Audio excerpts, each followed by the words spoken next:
Holy Prophet, which we call Ahlulbayt, people of the house, we do Hadith-e-Kisa. Hadith is a story that we get from the Holy Prophet, and this is a special story from the Holy Prophet and her daughter Bibi Fatimah, and it's called Hadith-e-Kisa. Kisa is the name of the black chadar, the black cloak that the Holy Prophet used to take on his shoulders. And this story is about that cloak, that chadar that Rasulullah sallallahu alayhi wa sallam, let's have a loud durood. Allahumma salli ala Muhammadin wa ali Muhammad he used to wear it. So one day, now this story is told to us by Jabir ibn Abdullah Ansari, who was a friend of the Holy Prophet. And he narrates this story from Bibi Fatimah Zahra, the beloved daughter of the Holy Prophet, peace be upon him. And she said that one day my beloved father, the Holy Prophet, visited me in my house and said to me, Assalamu alayki ya Fatima. This means peace be on you, O Fatima. Alayka salam ya Abi. Walaikum assalam, she is saying to her father, peace be on you, O my father. He then said, I feel weakness in my body. I said to him, I seek Allah's protection from weakness for you, O father. He said, O Fatima, please bring me the Yamani cloak, the Yamani chadar, the black chadar, and cover me with it. So I brought the Yamani cloak and covered my dear father with it. I then looked at him and saw his face glow and shine like a full moon. See, they've made pictures. And they've made pictures of the Ahlulbayt because we don't make pictures of their faces. So they've shown how they used to glow with so much noor on their faces. After a while, my beloved son Hassan came in and said, peace be on you, O mother. And I replied, peace be on you too, O light of my eyes and the delight of my heart. He then said, oh mother, I smell a sweet and pure fragrance like that of my grandfather. Can you believe it? Rasulullah had a very special khushbu, very special smell, a fragrance. And in Arabic we say ashammu, he could smell it, right? He then said, so she said, yes, your grandfather is lying under the cloak. He's sleeping with the black chadar on him. Hassan went near the cloak and said, peace be on you, my grandfather, the Prophet of Allah. Do you allow me to enter the cloak with you? He then replied, peace be on you too, my son, and the owner of my pond Kausar in the heaven. Certainly you can enter. And then Imam Hussain came, and Imam Hussain said the same thing. Mama, I can smell a really, first they said salam to each other, and then he said, I can smell a beautiful khushbu of my grandfather, my Nana. And then she said, yes, he's home. Why don't you go meet him? And then he also asked, oh my grandfather, can I come? And he said, of course, my son, the interceder of my nation, you may enter. And then after a while, Imam Ali came, and he was called Abul Hassan. Okay? And Abul Hassan, he is called Abul Hassan, father of Hassan. Imam Ali was the father of Imam Hassan.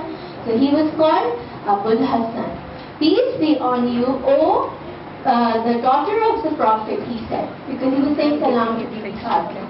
And she said, peace be on you too, O father of Hassan, and O the commander of the faithful. Amirul Mu'mineen is commander of the faithful. O Fatima, I smell a sweet fragrance like that of my brother and cousin, Prophet of Allah, Hazrat Muhammad.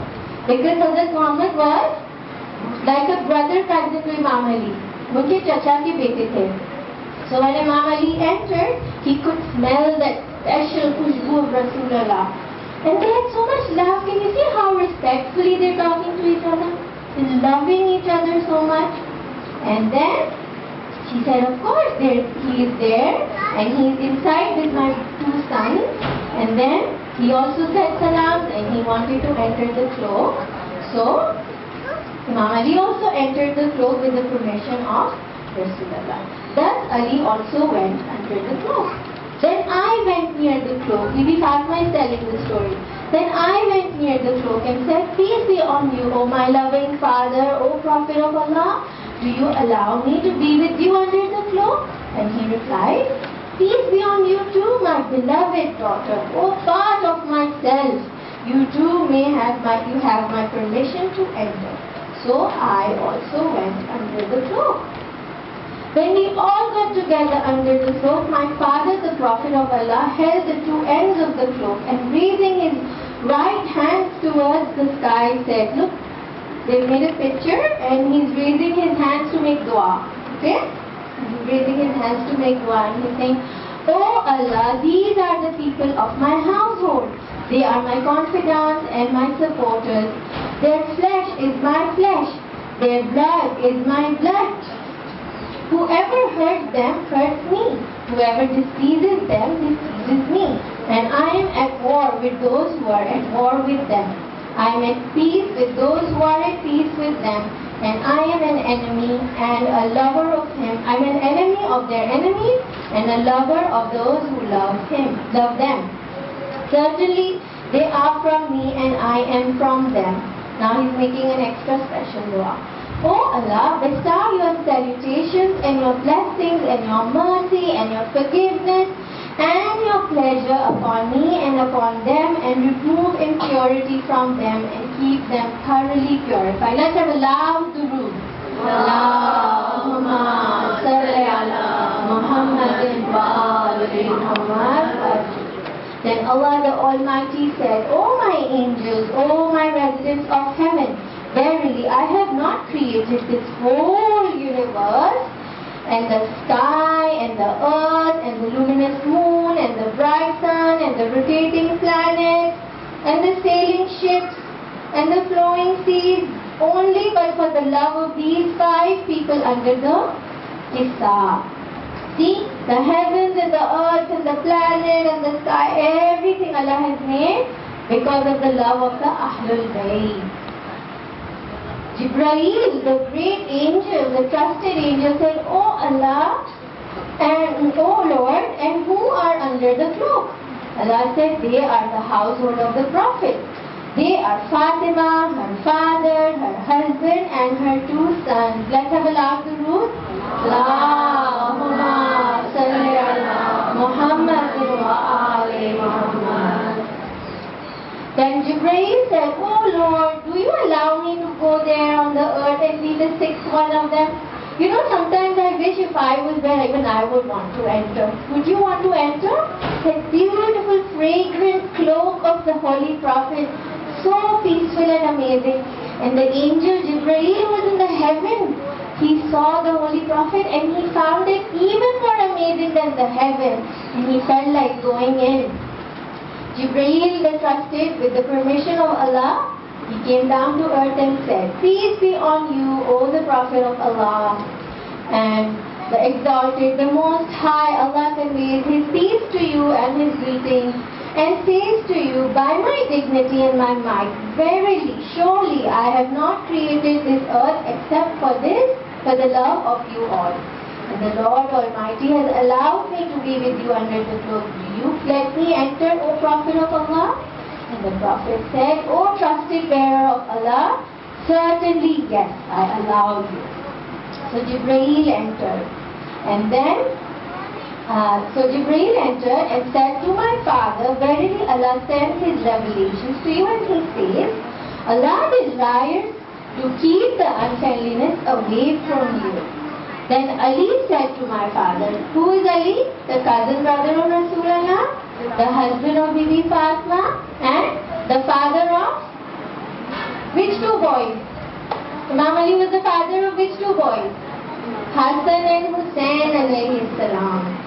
And Imam Ali is saying to Rasulullah, O Prophet of Allah, tell me, this gathering of ours under this cloak, what is so important about this? And how does Allah find it so important? See, questions are good. We should ask questions. Okay?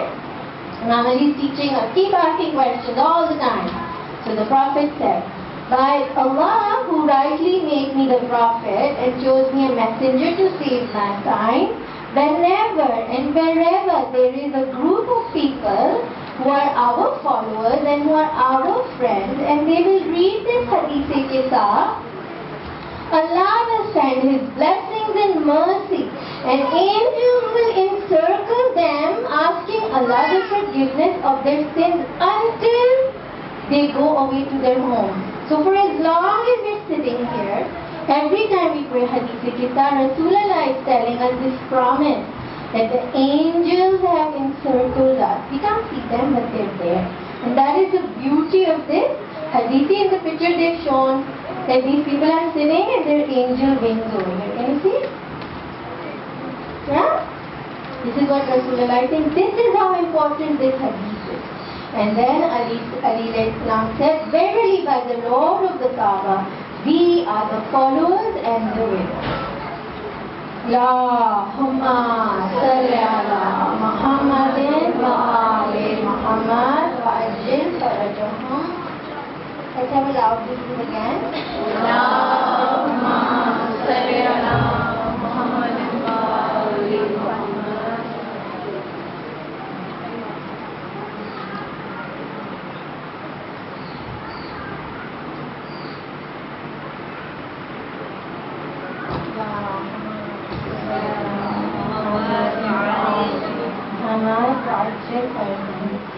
Bismillahirrahmanirrahim.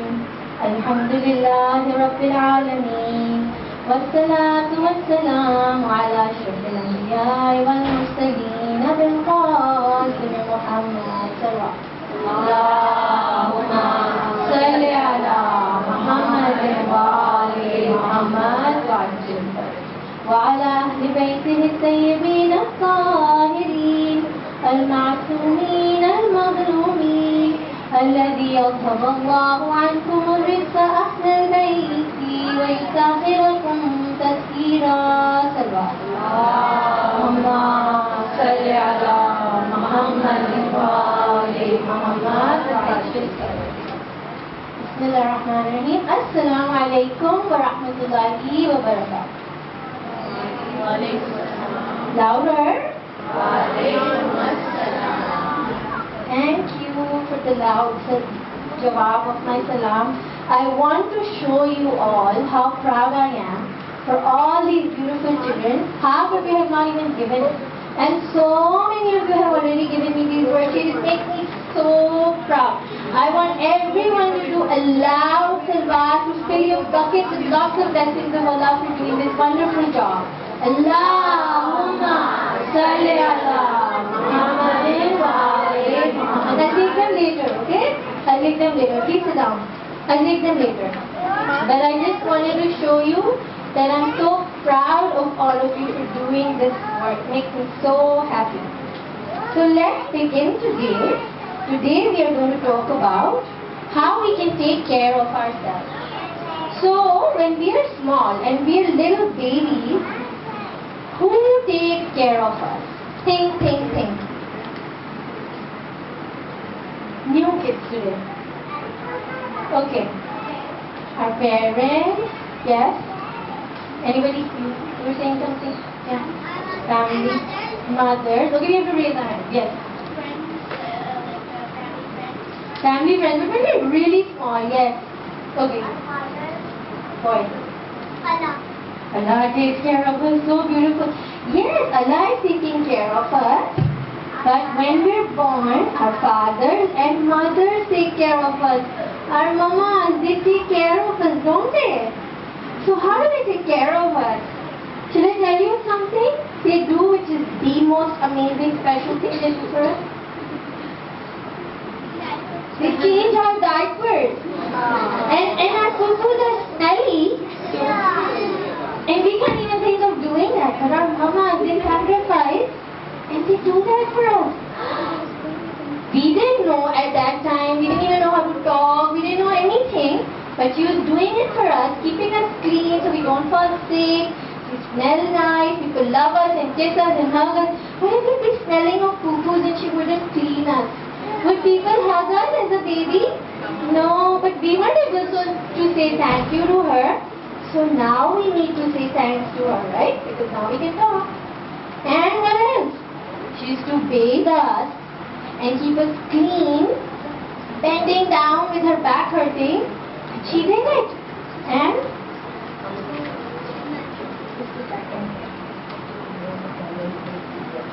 okay, so she fed us, and then she cleaned us. And how would you feel if you had to sit down with your dolly and your dolly was there, I don't want to eat my food, I don't want to eat my food. And for 1 hour you were saying, take this bite in your mouth. Would that be fun? But your mama did that for you. You didn't like broccoli, and you didn't like spinach, and you didn't like tomatoes. And she said, you have to eat it because you have to grow strong and healthy. Today we're sitting here healthy and strong because our mama spent all that time when she could have watched TV, she could have gone playing, she could have gone shopping. But what did she do? She gave her time to you to make you beautiful and strong and amazing human beings that you are today. So we need to really take some time out to say thanks to our mamas, because when we look at these pictures, what can we do? We can empathize with our moms, right? We learned about empathy yesterday, putting ourselves in somebody else's shoes. So we think about all that sacrifice, all that effort our moms did for us, and we feel thankful towards her. You know why I'm telling you these things? Because I'm going to tell you a very special story. So there was a boy, okay, assume this is a boy, okay? There was a boy, and his parents had to go away somewhere for some work for like a good long time. So they left him with the person who could take care of him. Now that person was not his mama baba, they were just a friend. He was just a friend. So, and that person, say the caretaker, said, you know, I want to keep this kid happy. So I'm just going to listen to everything he says.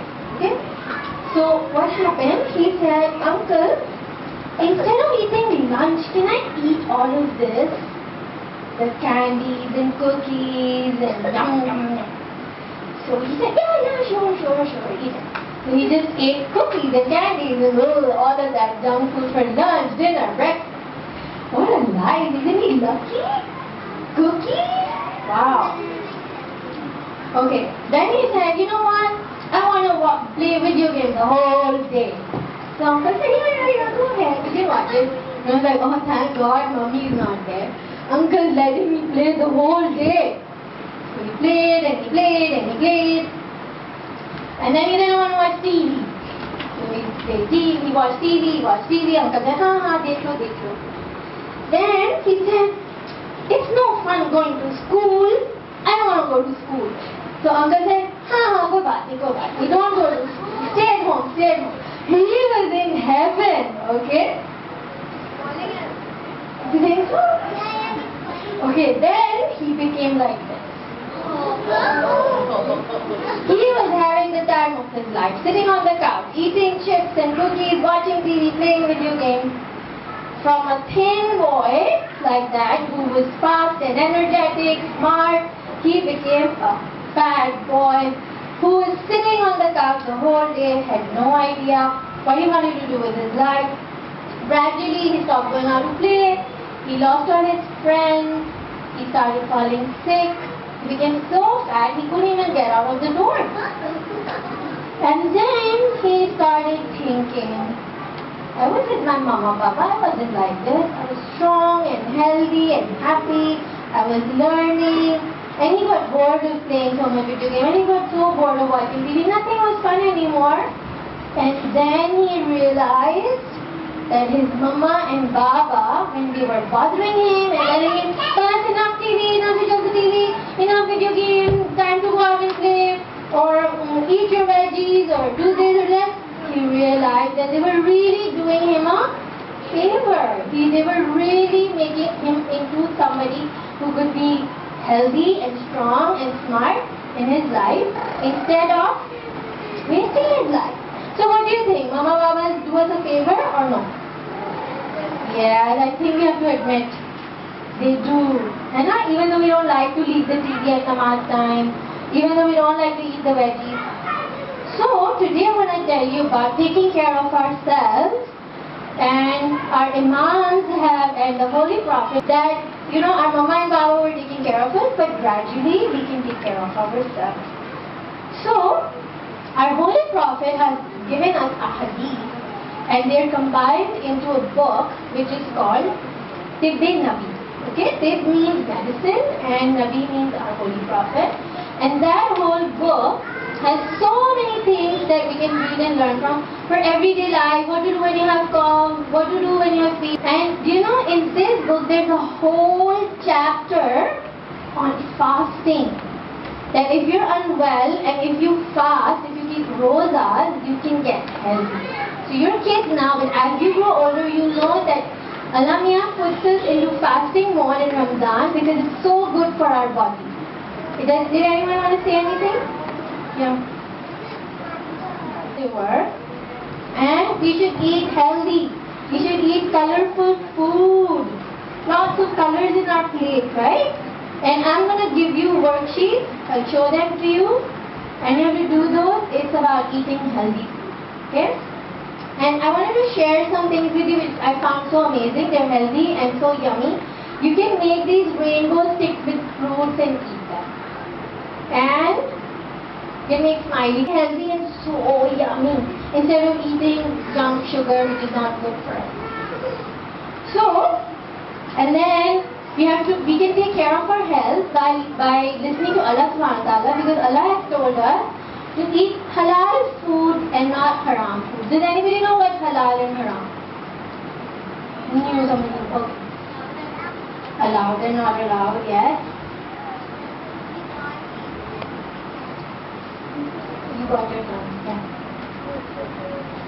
What's good for you, what's bad for you, yes? In the Quran, what it says not to eat and what it says to eat. In the Quran, we're told what to eat and what not to eat.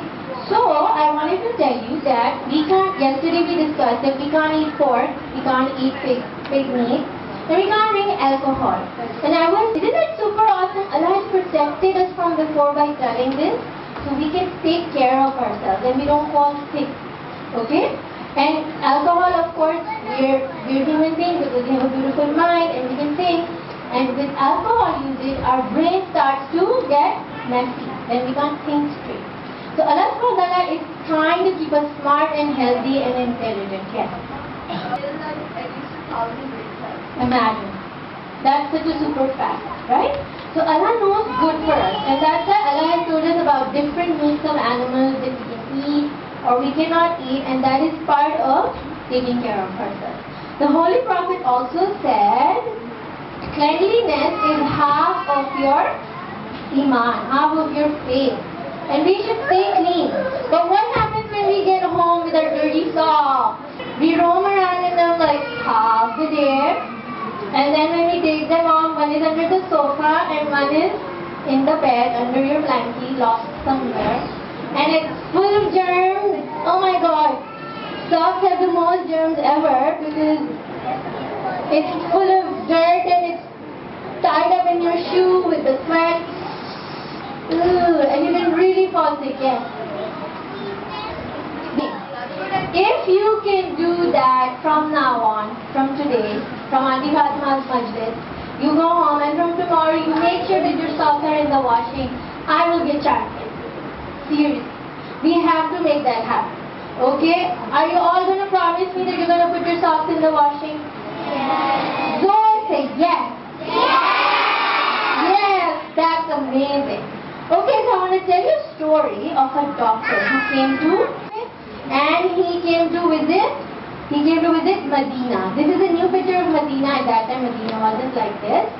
And he came to visit Medina, and he was a really big doctor and famous. And he was thinking, now when I put up my doctor medical cap, everyone from Medina will come to visit me because they want to get better. There's no place on earth people are not sick. So I'm just going to wait for my patients to come. Waited and anyone came to his clinic. He was so disappointed that he went to the Holy Prophet and he was really surprised and he was so confused. And he said, what's going on? Nobody's coming to me for medicine. How come nobody's unwell? And the Holy Prophet said, that I have given the secret of health to all the people in Medina. And they're listening to me following my advice, and that is why I'm going to share that secret with you all. So the first thing the Holy Prophet said was, every time you want to eat anything, always wash your hands. Okay? Always wash your hands before you eat anything. Okay. And second, whenever you start your food, your meal, have a pinch of salt. Okay? Now, I spoke to somebody who is a special, and he explained that these days the salt that we get, it's not the real salt that people used to get in olden days. These days, doctors tell us not to have salt because it can increase your blood pressure and things like that. So he was explaining that the salt which is good for us is the sea salt. Okay? The salt that comes out from the sea is really good for us. And if you have that salt, according to prophetic medicine, he said your blood pressure would go away with that salt. It's amazing. I was really surprised. So this is a person who did research into this. Then the Holy Prophet said the third thing, do not overeat. Okay? Do not overeat. Don't eat too much. Leave a little bit of space in your stomach. Now children, you're not going to use that with your mama and say, oh, this is a little bit to be healthy and strong, right? But for adults especially, or sometimes when you're eating something which you're craving and you love it, like ice cream or cookies or chocolate, leave some space in your tummy. Otherwise, if you fill it up all the way till here, and you want the stomach to digest your food, it'll be overworked. Have you seen in cartoons that in the machine, it's working too fast, and then it burns out? Sometimes the food is clean. But just because we overeat and we eat too much, our stomach stops working. We're like, sorry, I was on a break. Okay? So we're going to take care of these three things, and imagine the doctor said nobody was coming to me because everybody was healthy. And our Prophet says in the Hadith that our stomach is the root of health. If we can keep our stomachs healthy, we can keep our whole body healthy. Let's have a loud durood.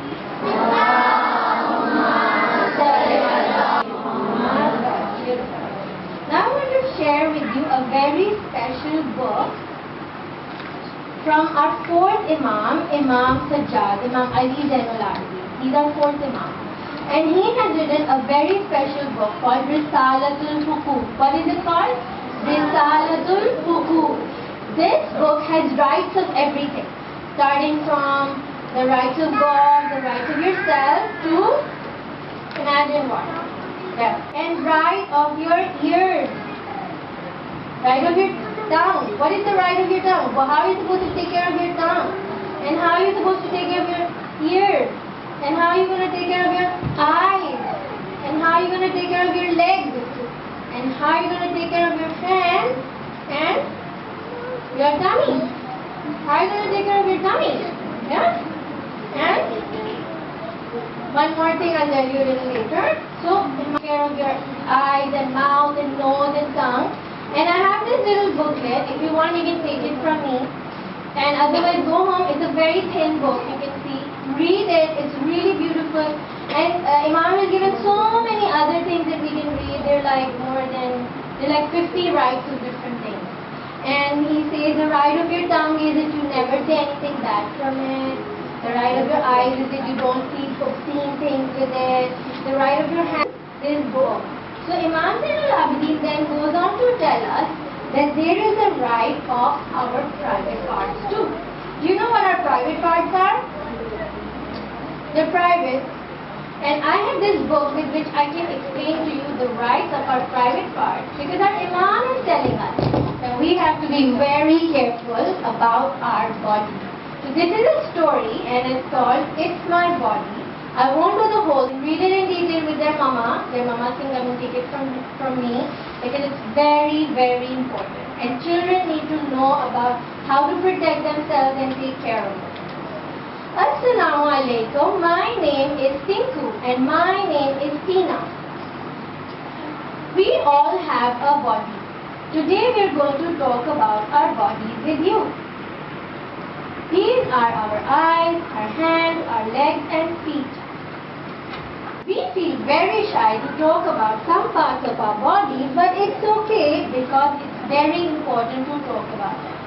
We are shy about these parts, not because they're dirty, but because they're very, very special. And they have different names in different homes. We keep our private parts covered because they are only for us to see, or for the doctor, or for our mama when she's talking about different kinds of touches. Okay? So there are good touch. There's a good touch. For example, you like your friend and you hug, and you kiss your baby sister, and when you sit with your nana or nani in their lap. But then there is a bad touch, like when you fight and you kick and punch. And then there is a secret touch, and that's not a nice. That's when an adult or someone touches you, really uncomfortable, makes you really sad and upset, and they tell you don't tell anyone. But what do we have to do to take care of ourselves?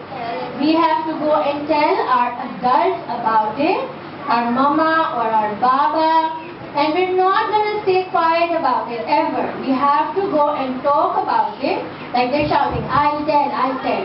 So we're going to go and talk to our family about it because it's very, very important. And our Imam is telling, and children are so smart, they can take care of themselves. So they're saying, hope you liked our book and we'll meet again. Khuda Hafiz. Okay? So this was one story that I wanted to share with you. Now there's another way of taking care of ourselves. And that is what I told you yesterday. Do you remember about talking to ourselves yesterday? Do you remember how we get mean and upset with our sisters and we fight? Empathy, we empathize with others. We give turns to everybody. Everybody gets a turn to be right sometimes, right? We play their games, sometimes we play our games. And what else? What was the third thing? We take turns, we share, we take turns, we empathize, and we do good talk with ourselves. When we say good things to ourselves, like we say, Fatima is a good girl, Fatima can do it, it's not you will ask me questions, what if I don't know the answer, they're so smart. And then I said, no, it's okay, I'll do it. Yeah? That's good talk with myself. It gave me the confidence to come and sit here and talk to you. Even big people get nervous. Okay? So, I want to tell you a story about a boy who is having a really bad day. Okay? And when we have lots of good stuff in our head, you can imagine that you have a bucket and you can think that your bucket is either full or empty. If you're feeling good, your bucket is full. If you're feeling really bad about yourself and you're feeling grumpy and feeling sad about yourself, then like your bucket is empty or half full or really low in supply. So this story is about this boy and he's thinking, how full is my bucket? So he is building a tower with Lego and his sister comes and is like, I want to play with you, and they're away. And he says, go play with your baby toys, Anna, I don't want you to play with me. And his sister is feeling so sad. Anna, we know that when we're nice to ourselves, we can be nice to others, right? So Anna's really sad. What did Anna do? Oh no, she was so mad she came and kicked the whole tower, and now he's so mad. And now she's crying with her grandpa, oh grandpa, what's going on with me? And he's looking at his bucket, and his bucket he's trying to imagine, Dada told me there's a bucket, let me think is it full or not. He's going out for school, and his mama's like, hurry up, I have a meeting, we need to go fast, jaldi karo.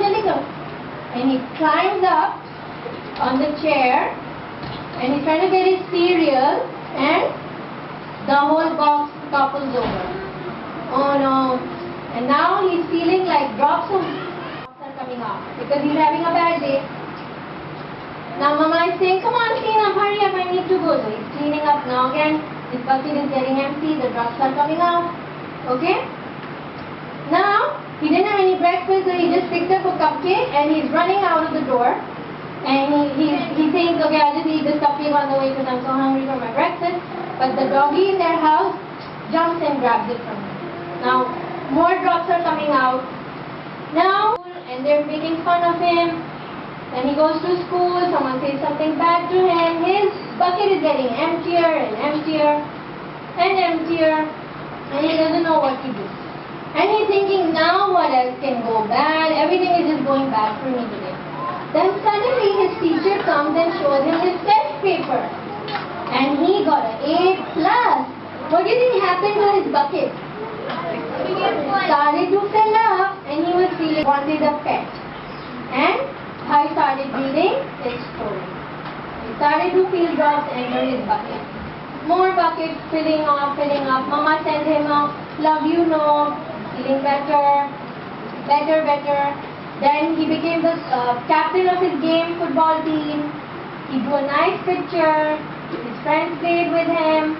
But then he's thinking, maybe everybody has a bucket. And what he realized is that when he started filling other people's bucket, he said a hello to a friend, he said something nice to a friend, he played with a friend who was sitting alone, he smiled at somebody, and he realized that the magic of filling the bucket was happening when he was filling somebody else's bucket. And when he was being nice to somebody else, he was also getting filled.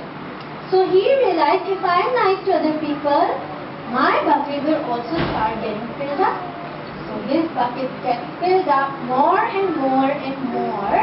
And with his full bucket, when he goes home, now see what he does with his sister. He goes home and he saw that the doggy had torn her baby sister's doll. And he's like, oh Anna, I'm feeling so sad for you, your doll. He doll too big. है ना अगर हम लोगों को गुस्सा आ रहा होगा तो. But what did he do? His bucket was full and he was feeling happy about himself, so he could make other people feel happy. Yes, very good. He wasn't feeling cranky. And then Anna was crying and he picked her up in his godi and he built a tower with her. Isn't that so sweet? And you can do that when your bucket is full. Okay? So, like he wrote down all the things he wanted to feel good about. He wrote down about himself that I'm good at this, I'm good at this. Even that will fill up your bucket. And then you can be nice to other people. Let's have a loud durood.